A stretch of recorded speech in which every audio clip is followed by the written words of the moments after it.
बिस्मिल्लाहिर्रहमानिर्रहीम। अस्सलामुअलैकुम वीवर्स। आज मैं आपसे शेयर कर रही हूँ कद्दू और गोश्त का सालन। ये बहुत ही आसानी से बन जाता है और खाने में ये बहुत ही मज़ेदार होता है। तो उसके लिए मैंने सबसे पहले जो है वो 1 किलो कद्दू लिया है और साथ में 1 ही किलो मैंने गोश्त लिया है। और मसाले को तैयार करने के लिए प्याज, टमाटर, सब्ज़ मिर्च और लहसुन ले लिया है।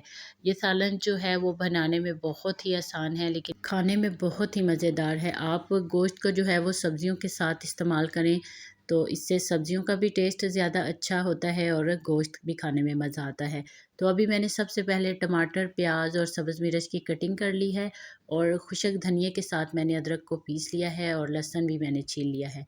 मसालों में 1 चम्मच हल्दी, नमक हस्बे ज़ायक़ा, 1 चम्मच लाल मिर्च और आधा चम्मच जो है वो मैंने कुटी हुई मिर्च ली है। अभी हम इन तमाम चीज़ों को सबसे पहले गोश्त के अंदर शामिल करेंगे। तो मैंने कुकर में गोश्त को गलाया है, आप देगचे में भी गला सकते हैं लेकिन कुकर में जो है वो गोश्त बहुत जल्दी और बहुत अच्छा गल जाता है, इसलिए मैंने कुकर का इस्तेमाल किया है। और फिर मैंने गोश्त के साथ तमाम जो मटेरियल मैंने कटिंग किया है शामिल कर लेंगे और इसके अंदर पानी शामिल करेंगे। पानी हमने इतना लेना है कि जिसमें गोश्त आसानी से गल जाए। और अभी सारे मसाले भी जो मैंने मैयर करके रखे थे वो भी इसी के अंदर ऐड कर लिए हैं।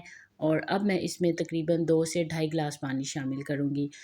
कुकर में बहुत ज़्यादा पानी इस्तेमाल नहीं होता बल्कि 2 या ढाई गिलास में गोश्त जो है वो आसानी से गल जाता है और उसके बाद हम इसको आसानी से भून सकते हैं।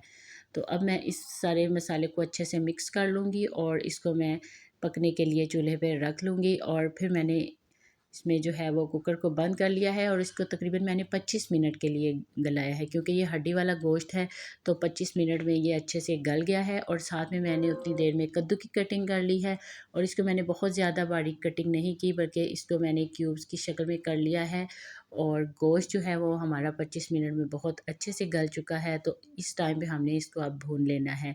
तो उसके लिए हम इसमें घी शामिल कर रहे हैं। आप इसकी जगह पे ऑयल भी शामिल कर सकते हैं, ये आपकी चॉइस पे डिपेंड करता है। अगर आप घी यूज़ करते हैं या ऑयल यूज़ करते हैं, आप कुछ भी ऐड कर सकते हैं इसमें। तो अभी हमारा जो है वो गोश्त गल चुका है तो इसकी भुनाई स्टार्ट हो चुकी है।